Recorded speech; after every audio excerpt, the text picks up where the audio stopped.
Hello, everyone. Welcome to another episode of the Because Football Podcast. It's Andrew, your host, and today we've got Charlie Shea, CASA Tournament Director, the man, the brain behind the scenes of the Icarus Cup, coming to you in Austin, in Philadelphia, in Boston this summer 2025. Charlie, welcome to the podcast.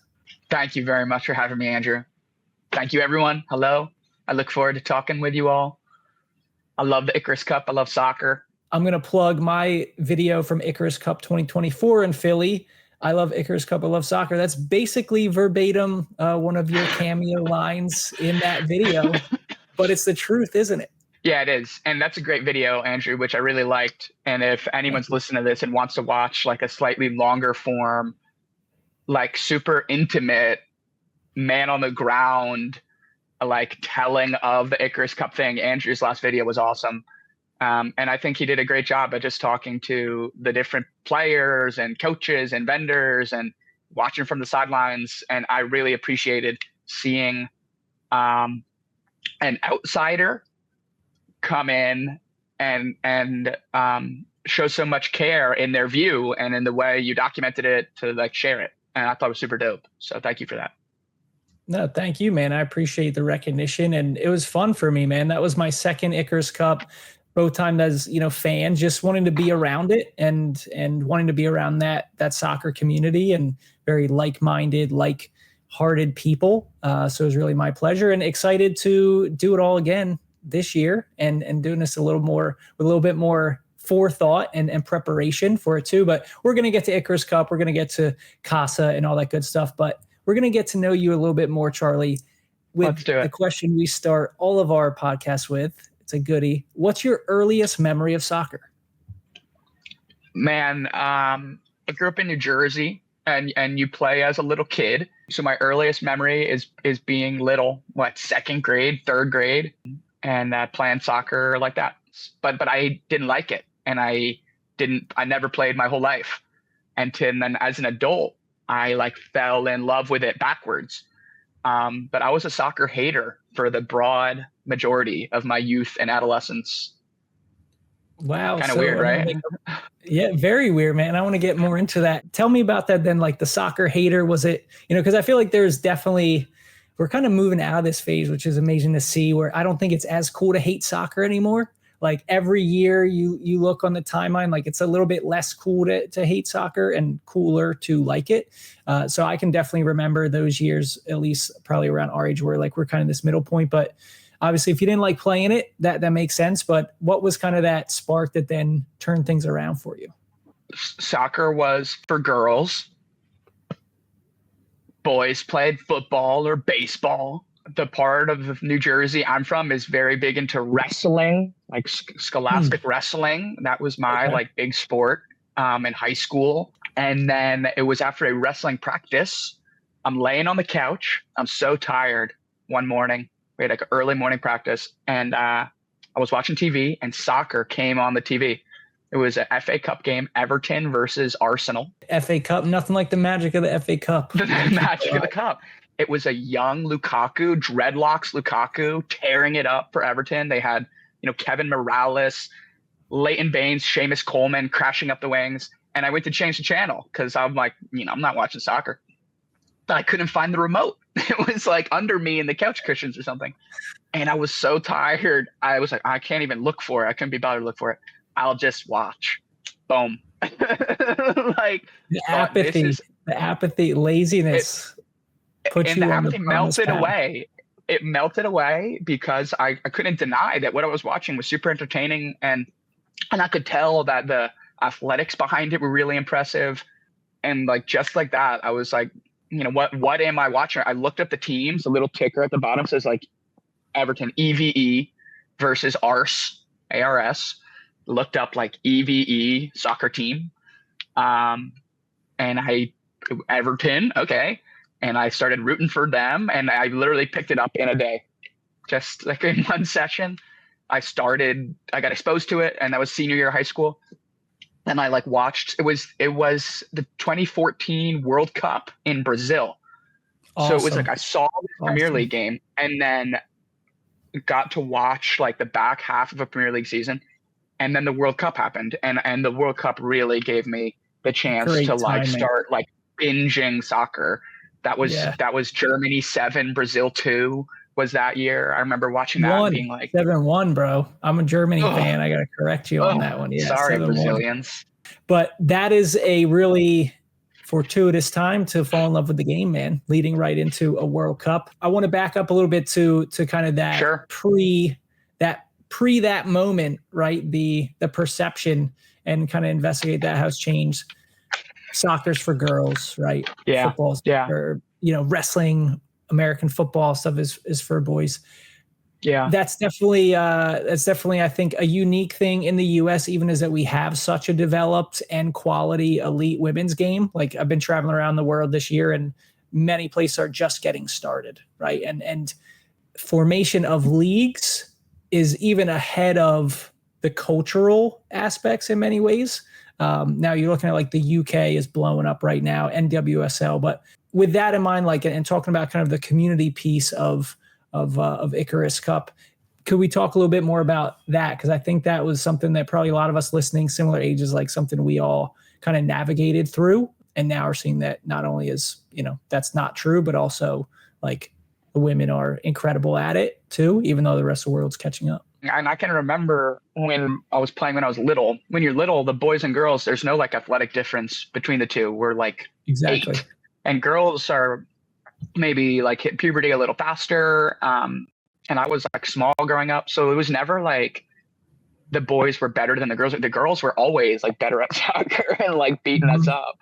And I can always remember how interesting that felt. Even as like a little kid, I could tell like this was like not what society was telling me was supposed to be the case, that like I'm getting like bodied off the ball by like this girl. And it was cool to watch. Like the women's athletics programs at my high school were like quite good. So I always had like respect for women's sports, and now we get to see them on a much greater scale, which is cool. And like Title IX, NCAA stuff, sort of those like structural policies that got put in place to like support and prop up women's sports are good. And like the fact that we've had NCAA women's soccer for 50 years probably is good. Yeah. And I think for me, like, I'll always say, talking about Pee Wee or original soccer, like, I remember the era. I think I'm a little bit older than you, but like, if anybody listening remembers the era where you might get like a playing card made of you, like photo day, right? Sports cards. And I was like obsessed. So I always had to get that. And there was a field on there where you could put like your favorite pro. Okay. This is like 98, 99, 2000, where like the US men's team was really still pretty much absent and non-existent. Not until 2002 did I think the US men's team was like kind of cool till that World Cup. In 99, we hosted the World Cup in the US, and the women won it. And Brandi Chastain with that iconic moment. I had on those cards Mia Hamm, Brandi Chastain.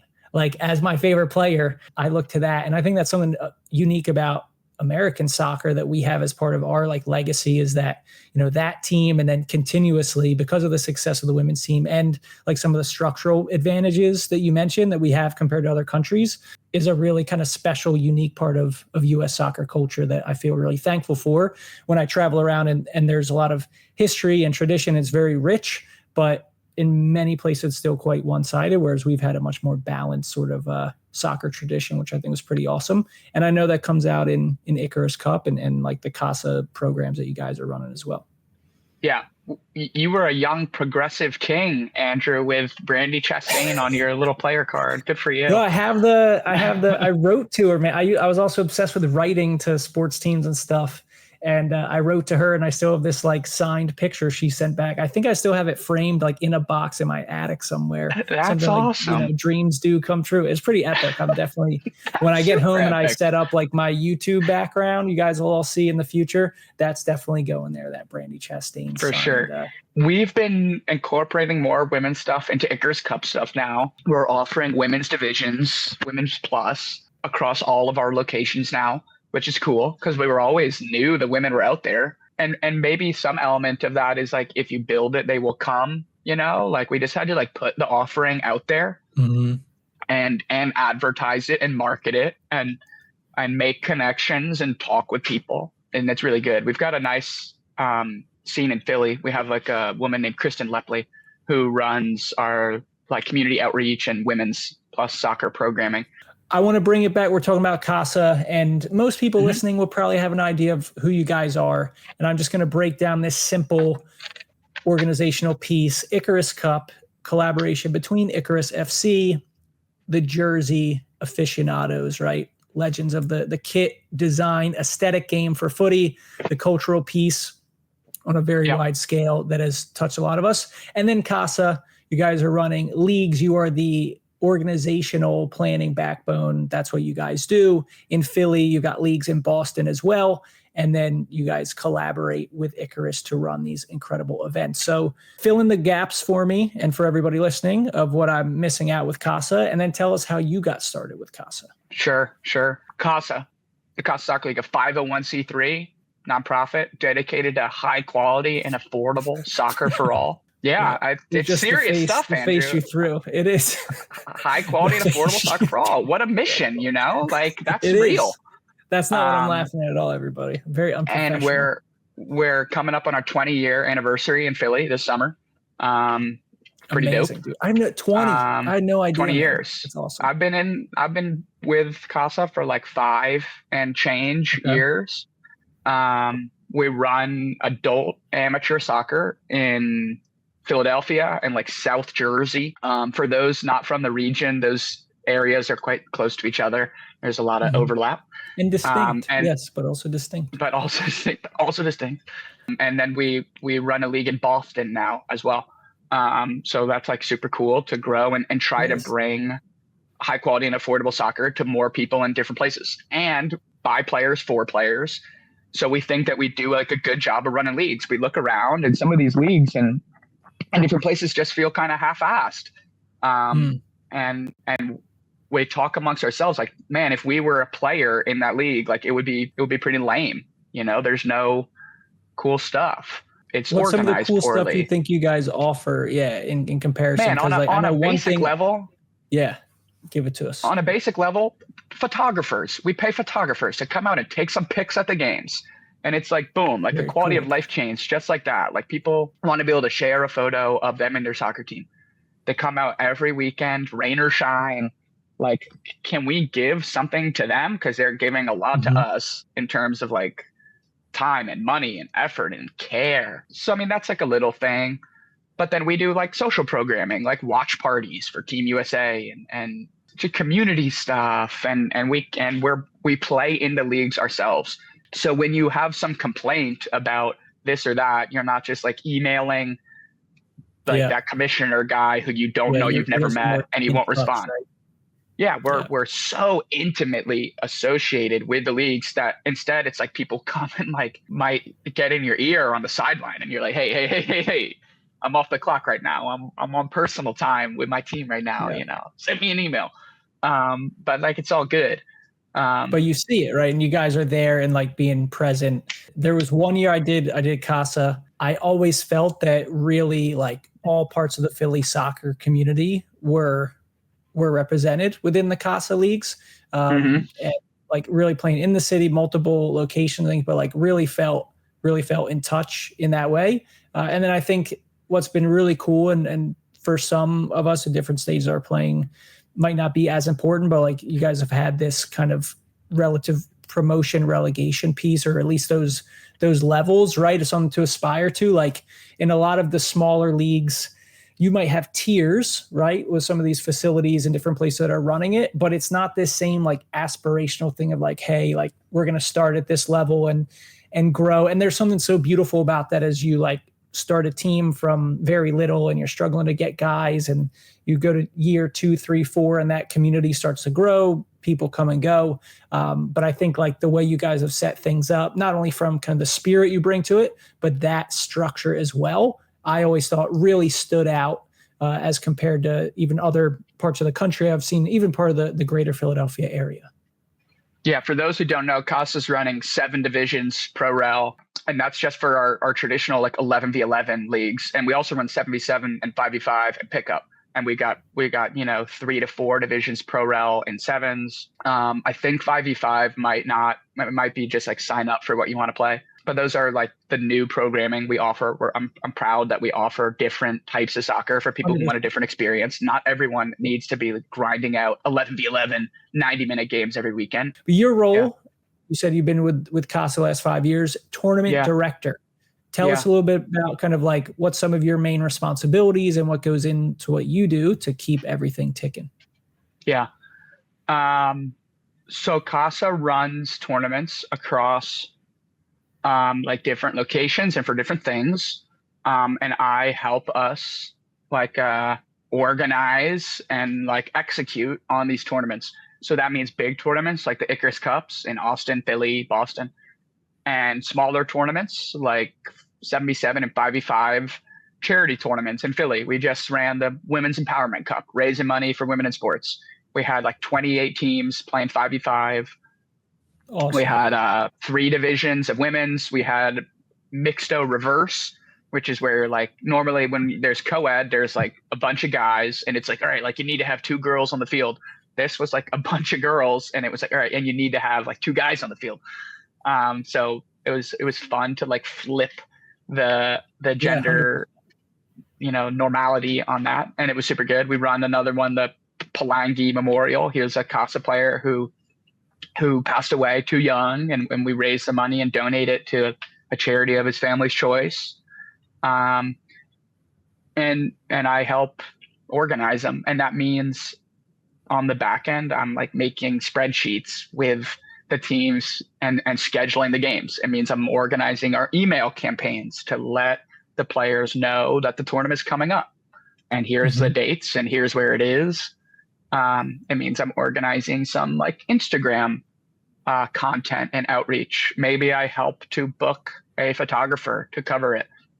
Maybe I find some food vendors to come out and offer, refreshments to the players. So it's a little bit of a lot of stuff just to help make sure that like this event happens and everyone has a fun time. Which part of it is usually the trickiest? Because I do not envy, like as a youth coach, as somebody playing, like looking at all the different potential tournament formats you have. You can do your World Cup style with, 8 groups of 4. If you got 32, that's a clean number with knockouts. But like more often than not, I know it's like absolute carnage in terms of the different levels, divisions, tiers you have, how many teams you have. You have any secrets for like organizing that and making sure everybody's getting relatively appropriate like competition, but also, getting the games and what you guys are promising? That's a really hard part. That thing about level of competition, we always want people to have fun. And if you're getting beat badly every game, you might have less fun. Some people are real masochists about it and they love it no matter what. But to many people, if you're getting beat up on the pitch, you'll be like, that wasn't as fun. So we have to sometimes talk with teams and be like, hey, like, I always include a little blurb when they sign up. Can you tell us a little bit about your team? Any competitions you've participated in? Anything we should know? And sometimes I'll email someone and say, hey, super pumped to have you guys out. Maybe this other level might be more appropriate because we think that the level you signed up for is going to be nails. If you want it, it's yours. But like, just so you know. And through that, I can sort of like massage the divisions into like a shape that works for the bracket. But I mean, scheduling is a nightmare pretty much always. And for the Women's Empowerment Cup, 28 teams, it wasn't that bad. We scheduled it pretty good and concise. But like Icarus Cup, 80 teams playing across 3 different field sites. Yeah. There's a lot going on. And then a big kicker on top will be when a player is playing for multiple teams. Can my team's games be in the same place? Oof. We always want that. We love when people play for multiple teams, but I mean, that is a scheduling grenade. You think you have it, and then somebody at the 11th hour, somebody's like, oh, wait. And it just pulls it. My whole team is also playing on that team. Damn, I wish somebody told me. But it's all good. And we usually are able to make it work for them. And it's fine. Another hard part that in Philly is easy because we got a great relationship is referees, getting refs booked to cover all the different stuff. that can be hard. You got a big role that people might not know about is the referee assigner, whose job it is to act as a liaison between us and the pool of referees. So we work with the referee assigner. Here's all the game slots. Here's all the times. Then he turns around and goes back to his referees and says, hey, here's what's available. Let me know how many games you want. I'll schedule you. He comes back to us. So that was a fascinating piece for me when I started with this, was like learning about how the refereeing back end worked. I didn't know anything about that. And without the refs, like we said before, it becomes a lot more complicated. CASA runs a variety of tournaments, as you just shared, but what do you think makes the Icarus Cup kind of its own thing? What makes it kind of special and different from some of those other events? It's the partnership with Icarus. Now, Icarus came out of the CASA League. Like Rob Smuckler, who's the founder of Icarus, was playing in CASA Men's League. He was frustrated at how his team couldn't get cool jerseys. He's buying like junky stuff from the local soccer shop. So he started, making his jerseys for his team. And so there was always a relationship between the two. And then as we started to sort of grow, I'm not going to say like together, but like grow at the same time in the same place. The organization started talking to each other about ways that we could grow together. And that's where this idea came, Icarus Cup. What if we put on a tournament where all the teams get the jerseys? And then Icarus had teams wearing their jerseys all around the country, kind of. And they were like, hey, we would go to a tournament to play with like-minded clubs who enjoy the fashion and style of football and the community that a kit brings. So through that, they came together. That was 5 and change years ago. The original idea came out during like the true darkness of COVID. We planned the whole first tournament during lockdown with absolutely no guarantees that we'd be able to have the tournament, because there wasn't a vaccine yet and people were dying, and it was really bad. But Nolan Bayer, who's the president of CASA, shout out Nolan, his work ethic is incredible. And he always led with like, well, we have to like, not to say think positively, but like if we don't put the work in now to like organize this, and then the world reopens, we'll be too late and we'll be mad at ourselves. Everyone sign up. And it was truly dope. My first role with CASA, I never said this earlier. I got acquainted with them through university colleagues. I went to Fordham University. It's in New York City in the Bronx. And I was affiliated with the club soccer team there. A lot of people might know about like the club soccer level. And one of our coaches from there then moved to Philadelphia to go to medical school, and he coached at Drexel. And the captain of the Drexel team was Nolan Bayer, the now president of CASA. And this coach acted as like a go-between. And he was like, Charlie, I've got this guy in Philly.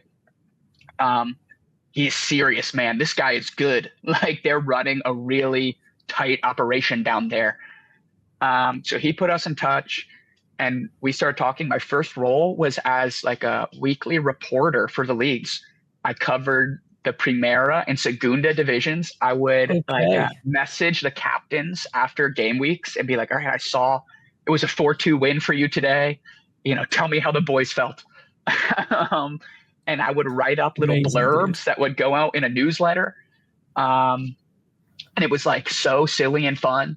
And then like one day, and I was running a club soccer league back then that got canceled for COVID, the Collegiate Club Soccer Champions Cup, rest. And then Nolan Bayer hit me up and said, hey, we're thinking about running these tournaments with Icarus. Would you want to be involved? I was like, heck yeah. I was sitting on the couch during COVID. I had nothing else to do. And that's awesome, where like the idea came from. And that's how I got involved. I'm so blessed. So for your reporter role, it sounds like a lot of that was done virtually. You weren't field side at every match with your little notebook and little microphone, getting over everything. But still a valiant effort. And I think it speaks to, again, the attention to detail, and really just like being fans. Like, even though it's silly, like, we love this, it means something. Let's treat it with respect. Let's just kind of dream about it, right? And so I think bringing the reporting piece in and adding that, as you mentioned too, even just the element of adding a dimension of like food to the tournaments you guys are doing elevates it, right? And really makes it feel like an event. I think that's something special about Icarus Cup. You have the whole site with all of the vendors, like different food, but also all the different supporters of Icarus Cup. People got out there with like vintage kits. I think cool community and just that element, that's added to it. And talking with some of the other team captains, who have been participants of Icarus Cup for a while, I think that festival feeling came out. I think that extra dimension, like a lot of people might be a bit like hesitant or skeptical at first of like an adult tournament. Like, what's the point? Like, I show up, I play on the weekends, I go home, like I want to live my life. But the kind of the way you guys are able to facilitate these like deeper connections in times of spending a whole day together, whether it's some of these teams have been riding together for ages. Sometimes it's a first timer who's never been with the group before, but the way that Icarus Cup just allows everybody to be in one little soccer bubble for a weekend really, but at least for the day, I think is so cool. That festival atmosphere is something we have worked hard towards. Because it makes it so much better. Creating this little like soccer bubble. And when we're in it together, we're all like so important to each other. Mm-hmm. Our like little soccer dreams are like still alive. The real world is still going on out there. But we ourselves for this glorious weekend are like here together out at the field, like drinking and eating and playing and watching and dancing and looking at owls and raptors. And like where would we be doing that otherwise? Like there's nowhere. And the way that everyone is like all into it, we're all surrounded by like-minded people, and that's a really cool feeling. The fact that I've gone just as a fan, like just as wanting to be around it, just as kind of fellow person in that community, the fact that teams are willing to travel from around the country, even just down from like New York to Philly, that's a sacrifice, right? That involves a lot of planning and effort. You guys in Austin are getting teams from all around the area and building that now too. Boston, it's like the New England area as well. Like the draw it has, I think is really special because I think we all kind of recognize that. I think the Icarus piece is big with the jerseys and that side. And then knowing that you guys through CASA are going to follow through and just run like an amazing event that, really just is worthy of kind of that passion is so cool. What do you see? Like you guys, it's year 5, which in itself is like incredible. Like you said, I'm sure like when you're sitting on the couch during the pandemic, like this is just a hazy dream in the future. What are some pieces of the Icarus Cup that like some elements of it that you guys are really excited, especially for 2025? Obviously Philly is where my bias is, but just in general, like the Austin and Boston communities are different stages, but what are you guys really excited for in this 2025 edition? Like refining our product. It's like felt like corporating and lame to say, like, what am I excited for? Like, refining my product. But here by year 5, I feel like we have such a better grip on like what is important and what's not important, what needs to be done a certain way and what can happen a different way. And we've seen what works and we've seen what doesn't work. So like this year, I think we're excited to be like, all right, like year 5, like, man, we know what we want. We know how to do it. Let's like do it right this time. Let's do it so right. And I'm excited to try to do that. I'm curious, like, because you've seen kind of the different elements. I know that Boston, this is going to be the second year up in New England for the tournament, at least. But you guys have had CASA leagues up there. For Austin, is it year 3 for the tournament? Okay. And then Philly's 5. So I think we have such a rich soccer culture and community in the US that really does vary region by region to an extent. Like, do you see differences between those different areas? Like, what do you kind of see that might be as different? I'm really curious about that because obviously I've been more limited, but like, what have you kind of seen and how New people are England. expressing themselves, all that stuff. Totally. So New England, we ran in Portland, Maine last year. We called it the Forest City Cup. That's what people call Portland, the Forest City. Okay. We came to learn Beautiful that city. branding, it's so nice. Portland's a great city. Yeah. We came to learn that when you told people we're running a tournament called the Forest City Cup and it's in Portland, they thought of Oregon most of the time. People did not associate Portland, Maine with forests. They associate more with lobsters and the sea.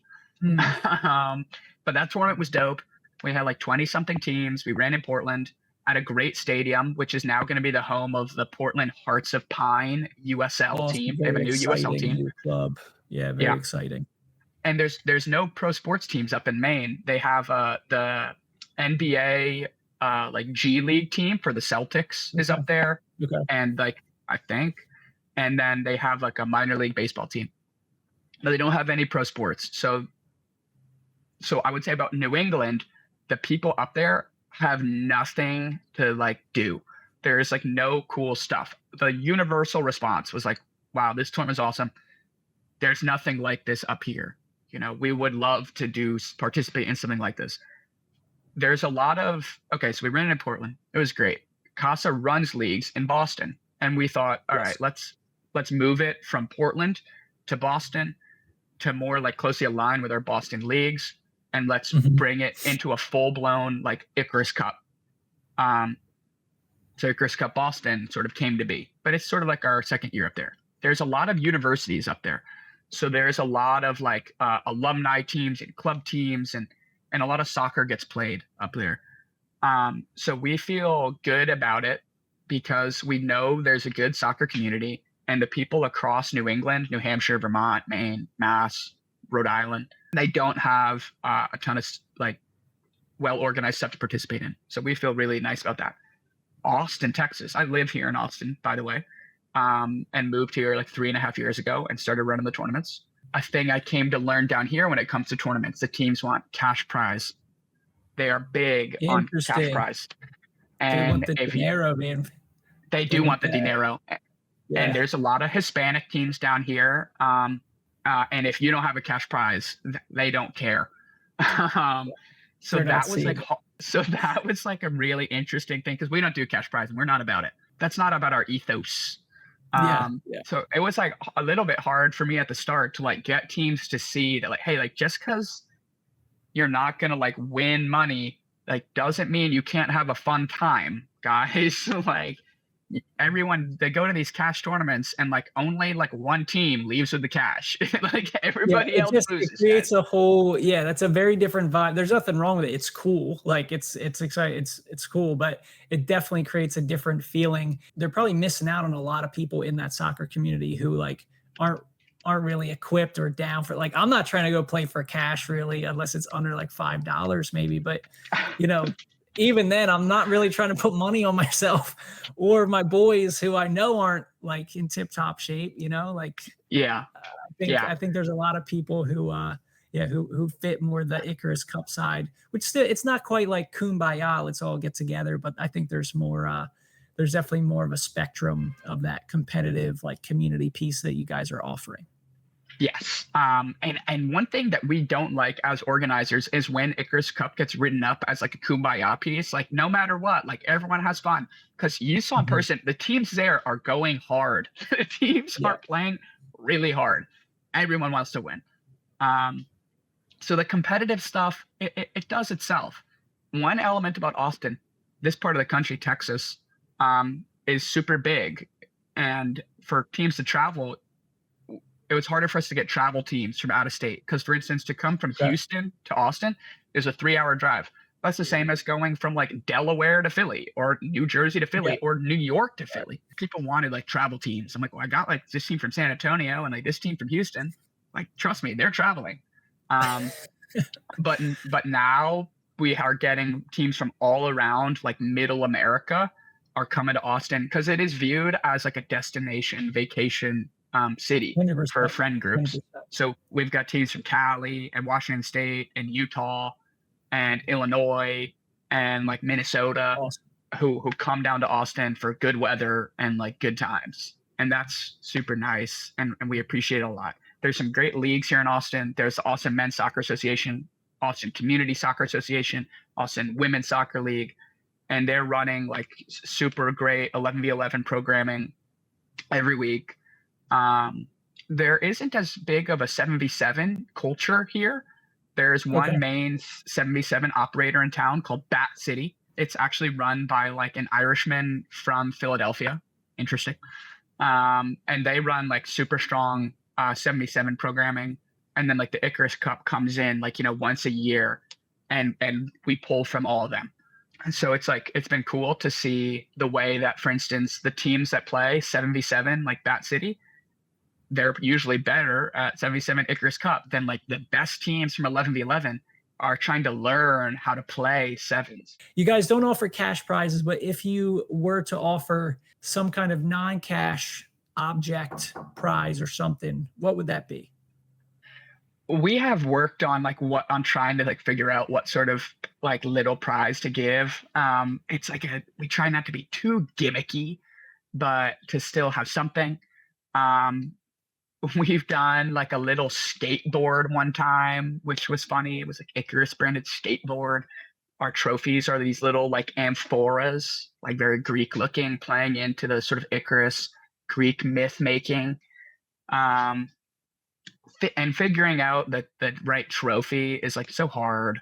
If a team wins, the shared happiness that they get from that is going to have to suffice as their trophy.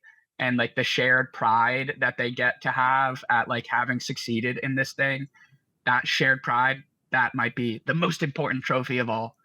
100%. And that does sound kumbaya to say, but like, I know that talking to the other team captains, like they mean that.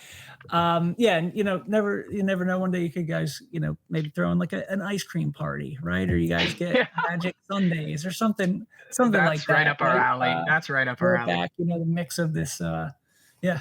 Awesome, man. No, but I agree. We want to start throwing in things like free. I want to start doing things like free entry to a different tournament, like win in Philly. Congrats. You've you've earned a ticket to Boston or Austin, because I want to encourage, travel. I want to like encourage interaction. I'm waiting for the first club to play all 3 tournaments in a year.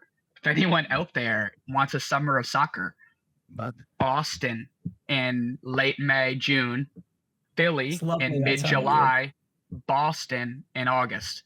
If there's a club out there that will repeat, man, I'll give you the shirt off my back. The Triple Crown. Yeah, the Icarus Cup Triple Crown right there. How cool would that be? It's only a matter of time. We're setting the challenge now, everybody. That's right. It's only a matter of time to get it done. Somebody can do it. Why not, right? Right, just stack up a little bit of the PTO so you get some travel days, and you get your recovery days on each end of that. For those of you who are watching maybe and saw me just pop out of the frame, I had a knock on my door, and it was I'm in Vietnam right now, and it was our doorman, who's a really sweet guy. I don't have any Vietnamese, he doesn't have any English, and I think he mistook my door for somebody else's, but he like left me this he tried to like use Google Translate, and it was like an extremely cryptic note, and I have no idea what's going on. So I'm sorry to interrupt, but we're back, and that's funny. Share that anecdote with everybody. That's good. The joys of being people together, Awesome, man. I want to put you on the spot here. We're going to get really somber and serious for a moment. Ooh, okay. Because you are on the Because Football podcast. Could you complete the sentence, because football? Oh, wow. Wow. Because football is so fun, it's so great for everyone. I'll rhyme it out. It is so fun, and it is so great for everyone. And CASA is working a lot to make that like true, like offering the right level of soccer for all levels of competitive, for all body types, for all levels of experience. Because while soccer is also so fun, football is also so fun, it is also very hard, as we all know. This game is so hard. I came to it as an adult. It took me 10 years to become like passably good. And I played a lot for 10 years with good players. And it's so hard, but it's so fun. So being able to like offer it to people so that they can enjoy it, because soccer, the beautiful game, is for everyone. That has been like super rewarding, and that's for us like absolutely the key, I think, at the end of the day. It's really cool, and I think like your journey is interesting. How you kind of had this break in between of following and playing the game, right? From like the early ages, and then into your later like teens and stuff, and moving on, and then adulthood. And I think with like the World Cup coming, I think with the Club World Cup this summer, I think that's going to be funky and kind of cool. But I think especially with the World Cup and so many things moving in direction, I'm just hoping that we can like convert more adults into fans of the game through all these different ways and connection points. I think like Ted Lasso has been big for that, and Welcome to Wrexham. But then the next step is, hey, get out and get more of the community piece of getting together with a team. There are so many different ways to play the game. And, as long as you feel all right stepping out on the field just to have a good time and in a safe, healthy way, like I think that's like the full dimensions of it is a really amazing thing. So, yeah, it is fun. It's for everyone. How often are you playing footy? Man, maybe once a week, once every 2 weeks. I play mostly futsal these days. I'm playing hard top 5v5 futsal. Winter stays on. That's real. It's so real. It's so real. Like we're talking like playground, like FIFA Street playground. At a park about 4 blocks from my house here in Austin, and awesome. We've got ballers from all around Central America out there kicking our ass. My real like itch right now is sand volleyball, 2v2 sand volleyball. I'm having a ton of fun with that right now. I want to say about the World Cup real quick. What an opportunity here for like American soccer, right? The 2026 World Cup in 100%. The US, Canada, and Mexico. I know us at CASA and Icarus are already thinking ahead to like next year's Icarus Cup and a World Cup year. How can we capture the World Cup energy and vibe? Yeah. How can CASA as a league capture that energy and succeed using that energy? And I mean, man, I oscillate between being so excited and hopeful and being not as excited and hopeful. Sometimes the U.S. men's national team just played a really disappointing game the other night in the Nations League. Yeah, dude, not a topic Yeah. That's a tough topic.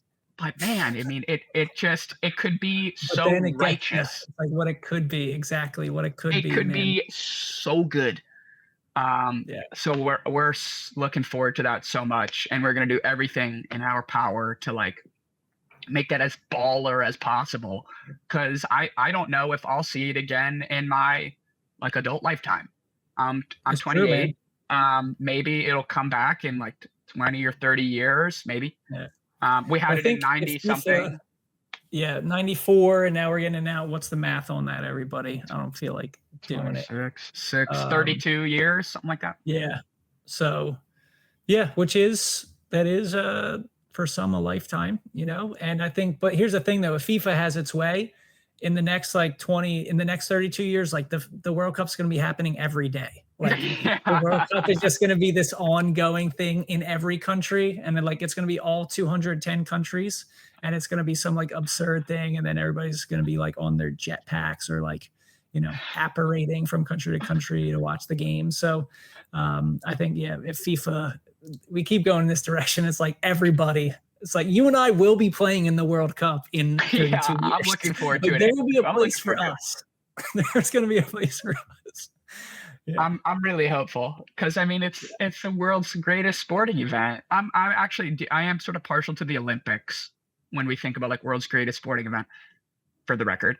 But as far as world's greatest other one, the FIFA World Cup is just as good as it gets. Like there's going to be games in Philadelphia as well. So CASA in Philly, we're like Boston too. Boston's hosting. I mean, technically Foxborough, but Boston as well. And then I think for Austin, I guess the closest would be Houston then. About 3 Houston hours. And Dallas. Houston and Dallas. Yeah. But Austin has hosted some great soccer. We're hosting the MLS All-Star Game this year in just a couple months. Very cool. Which is featuring a MLS versus Liga MX All-Star Game. Best of USA versus best of Mexico. I like that should be pretty cool. And they're doing the skills competition now as well, which is a thing that we introduced to Icarus Cup last year. And I love seeing that pop up, is this concept of the skills competition. And like for Icarus Cup, it's like, okay, like maybe your team isn't like so good, but you've got great skill, show out. And I love watching pro players events too. You guys got for that? You got like crossbar challenge, challenge, passing competition, shooting competition. I want to introduce this year like a dribbling obstacle course, like go as fast as you can down and back, and if you like knock over the cones, you get some like penalty time. And as well as goalie wars, like old school goalie wars, and that's a crazy one, watching these goalies hurling the balls at each other. And absolutely leathering them, kicking them from like 25 yards. Goalies. That's the marquee event. That's the marquee event right there. Do we know yet, for people listening who might be participating, that's usually like the second day, like the Sunday, I think, is the skills challenge. So when you're, battered and bruised and the next day, do we know how to sign up for that? Keep an eye out for it. Yeah. And if you're going to be, your team captain will get the info, check it out. It's a great way to spend that Sunday, to come out and do these little games and just test your skill in a chilled environment.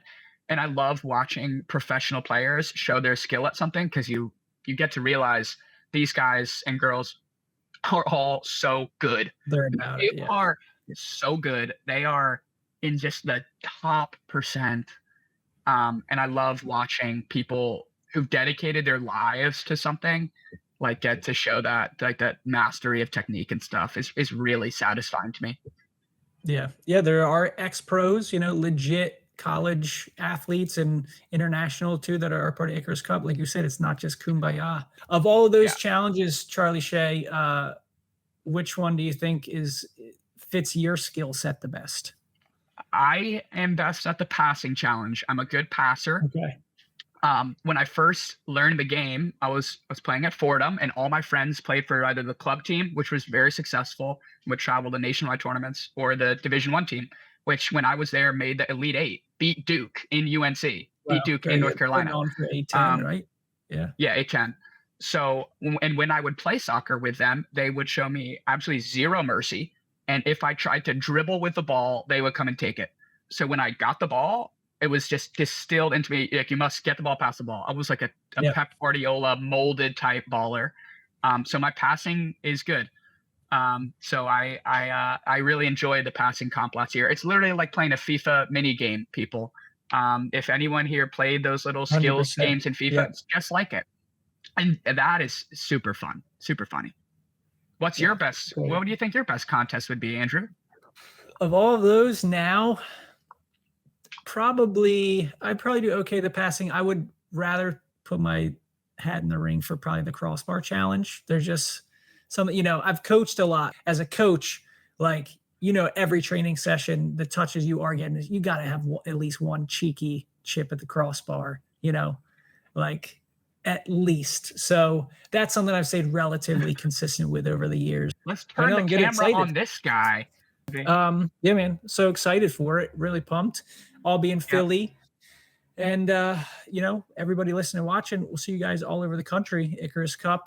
And when you see this guy, thank him for all the time and work he's putting in, and putting that energy and passion and heart and love for the game into great events. We're really fortunate to have you guys helping to build and facilitate that soccer culture that we love so much. Thanks, Andrew. Follow us on Instagram, people. On Instagram at CASA Soccer Philly. On Instagram at the Icarus Cup. And that's where we like to share and help grow our game. Oh yeah, gonna have all the links in, so no matter where you guys are sitting and where you're interested in attending and being a part of it, leagues, tournaments, whatever it is, we'll get you guys there. So I'm gonna put that in the description for sure. But everyone, thank you so much for being here. Hope you enjoyed it. Thanks for tolerating us, and we'll see you guys on the next episode. Peace. Thanks, y'all. Peace.